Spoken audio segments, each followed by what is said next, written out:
President Trump has branded President Zelensky a dictator in a scathing post on his social media platform Truth Social.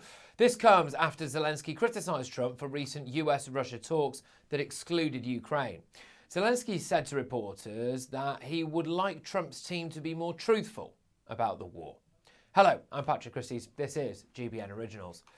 Trump's post read, and I quote, "A dictator without elections. Zelensky better move fast or he is not going to have a country left." The US president accused Zelensky of refusing to hold elections and claimed that he was, quote, very low in Ukrainian polls. Trump also made several other controversial statements. He called Zelensky a modestly successful comedian. He accused Zelensky of persuading the US to spend $350 billion.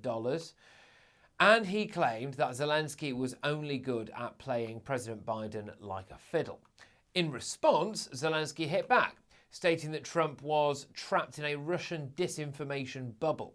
He refuted Trump's claim about his approval rating, citing a recent poll showing 57% of Ukrainians trust him. This verbal sparring comes amid growing concerns in Kiev after US and Russian officials met in Saudi Arabia without Ukraine to discuss strategies for ending the war. Well, earlier today, right here at GB News, we discussed Trump's Truth Social post with our Home and Security editor, Mark White. Let's take a listen to what Trump's full post said. Mark, an astonishing outburst. Tell us more. Well, it's got all rather unnecessary all very quickly, it seems. I think this follows remarks from Volodymyr Zelensky earlier in the day when he said effectively that President Trump existed in a bubble of misinformation. Well, clearly now, President Trump never wanted to take these things lying down, has fired back, and boy, has he fired back. Listen, it's worth me reading it out if you'll bear with me. Think of it, he says, a modestly successful comedian, Volodymyr Zelensky, talked the United States of America into spending $350 billion to go into a war that couldn't be won, that never had to start, but a war that he, without the US and Trump, will never be able to settle. The United States has spent $200 billion, more than Europe, and Europe's money is guaranteed, while the United States will get nothing back. Why didn't sleepy Joe Biden demand equalization in this war? It's far more important to Europe than it is to us. We have a big, beautiful ocean as separation. On top of this, Zelensky admits that half of the money we sent him is missing. He refuses to have elections, is very low in Ukrainian polls, and the only thing he was good at was playing Biden like a fiddle. A dictator without elections, Zelensky better move fast or he's not going to have a country left. In the meantime, we're successfully negotiating an end to the war with Russia, something all admit only Trump and the Trump administration can do. Biden never tried, Europe has failed to bring peace, and Zelensky probably wants to keep the gravy train going. I love Ukraine, but Zelensky has done a terrible job. His country is shattered and millions have unnecessarily died. And so it continues, he says. Well, to say that's withering is an understatement. I mean, he has opened both barrels on Volodymyr Zelensky there. And it will be very interesting to see where this leaves all of the peace process going forward, because it's clear he's sort of, if you like, sort of nailed his colours to the mast in terms of what he thinks of Volodymyr Zelensky. Now, will Volodymyr Zelensky really believe that President Trump can be an honest broker in the deal between him and Russia if we get to the peace talk stage? And what on earth does this mean, and where does it leave European leaders? Just obviously, like the rest of us, observing these comments that have come out from President Trump. Well, Mark White, we are used to Donald Trump being frank and forthright, but it's nuclear. It really is nuclear. Mark White, thank you very, very much for bringing us up to speed on an astonishing outburst. Well, Trump didn't hold back, did he? We also sat down with Christopher Hope, our political editor, Ben Habib and Nigel Nelson, two regular commentators here on GB News. So let's take a listen to what they had to say on the matter. Chris, it's an astonishing outburst. Where do we start? This politician, Volodymyr Zelensky, the Mother Teresa of international politics. Criticism hasn't even been forthcoming from anybody in the world. And where do we even begin with this? Where do we begin? Well, there's claims, I mean, throwing shade on Zelensky, who's widely admired across the world, the way he's been this focal point for resistance against Russia. A modestly successful comedian is how Donald Trump describes him. He says also in terms that Zelensky has told him that half the money we've sent him is missing. That's a huge line. That's a huge line. That's huge. That's $350 billion spent on this war by the US. Half that is missing, according to Donald Trump. He refuses to have elections. He's a dictator without elections, Zelensky. He better move fast or he won't have a country left as a threat to Zelensky. In the meantime, we are successfully negotiating an end to the war with Russia. Only Trump can do this. Biden never tried. Zelensky may want to keep the gravy train going. I love Ukraine, he says, but Zelensky's doing a terrible job. It's a complete turning the whole conversation about Zelensky on its head. Well, I mean, we've gone from Zelensky, the untouchable king, to Zelensky, the pawn. But now Donald Trump has just kicked the entire chessboard. I'm just looking back at those remarks that Mark White referred to. Zelensky has been doing an interview on his own today elsewhere. He has accused Trump of disinformation after appearing to blame Ukraine for starting in the war. He said of Trump yesterday, Trump had said you've been there for 3 years, you never made a deal.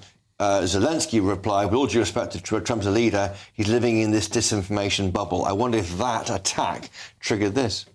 Incredible state of affairs. Let's bring in my panel now for some reaction. I want to bring in you, Nigel Nelson, first. This is an astonishing assault on the entire legacy of Zelensky, and the talk of half of the money going missing is an incredible thing to say. This is a huge, huge sum of money. It is, and the question is, has it gone missing, or has it been spent on fighting the war? I mean, so far, the kind of claims that President Trump has been making have just not been true. That when he talks about... How can you say that, Nigel? Pardon? How can you say that? Well, I'll give an example from yesterday, that he said that Zelensky's approval rating was 4%. It's not, it's 58%, roughly the same as Trump's is in America. How do you know that? Because the surveys that have come out of Ukraine, when they've actually polled Ukrainians, has come out with that figure. And who put those polls out? Was it the equivalent of the Ukrainian government? I haven't seen whether it was... Marking its own homework? I've not checked whether it's a YouGov or something like that, but those are the Ukrainian polls. Yeah, but it's a bit like Hamas was claiming all those deaths, you know, and we're relying on a prescribed terrorist organisation to tell us what's going on in Gaza. Yeah, but are you suggesting that Zelensky's running a terrorist organisation? No, but I'd be very... You sound a bit like Donald Trump. No, I'm not suggesting that for a moment, but I'd find it very surprising if there's anything close to a poll with any integrity taking place in a war zone. Well, I mean, if you let's take that as an example, that President Trump is calling for elections. Why Zelensky's a dictator because he's not had an election. There's been a war going on. We didn't have an election during the Second World War because we were rather busy fighting the Germans and the Japanese. Zelensky's been pretty busy fighting the Russians. Yeah. I mean, I have to say I have a great deal of sympathy with what Trump has just said.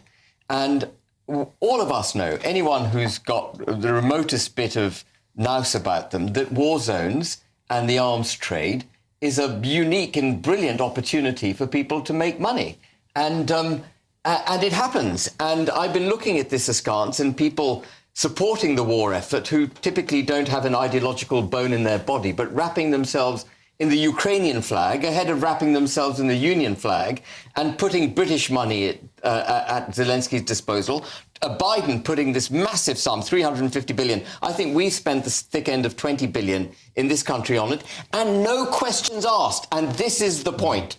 We have said what Zelensky wishes for Ukraine is what we will back. Not once until Trump was elected has anyone said, actually, we need to look at this through the prism of what is in the interest of the United States of America and what is in the interest of the United Kingdom. Do you justify the Russian invasion of Ukraine? I do absolutely think that a contributory cause for Russia's invasion of Ukraine was EU interference and EU reliance on Russian oil and gas.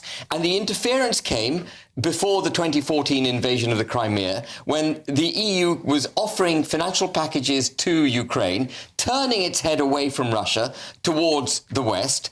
And then after Crimea was invaded, France and Germany actually sat on Ukraine and said, you must accept the cessation of Crimea to Russia, emboldening Russia for its next move, which was this invasion. Yeah, and I agree with that. That was a mistake. To allow Ukraine to lose Crimea back in 2014 was a huge mistake. A huge mistake. But bear in mind that we remember what happened during the First World War, as it was the centenary, and what the concern was then was that suddenly, within 37 days, as happened in 1914, the world could be at war. Gentlemen, that's why the West moved back. Gentlemen, the history lesson is great. Let's get back to the here and now.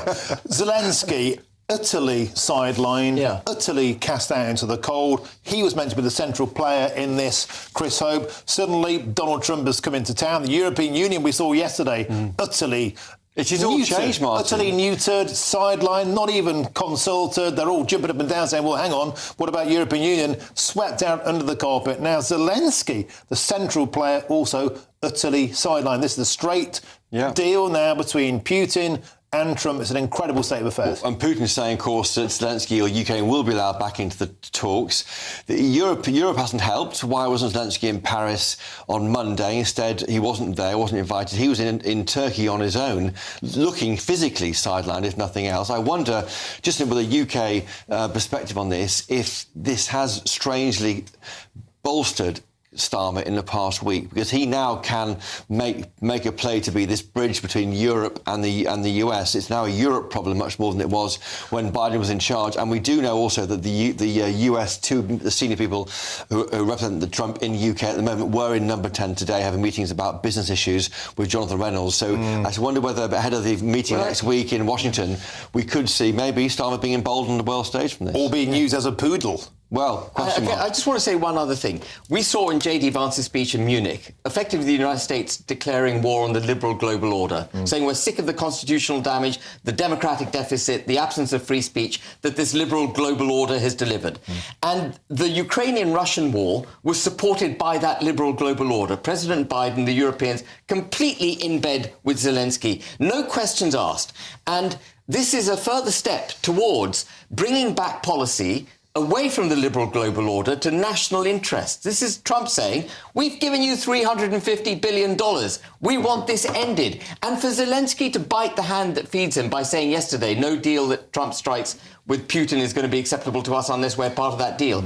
And then to say what he said about Trump today is absolutely stupid. Okay. And I'm delighted that there's the prospect of peace in Ukraine. Everyone should be delighted. We shouldn't be warmongering. Russia's had a bloody nose from this conflict. It's time to have peace. Well, there you have it. Let me know what you think in the comments below. Thank you for watching. This has been Patrick Christie's. Please don't forget to subscribe to GB News YouTube for more.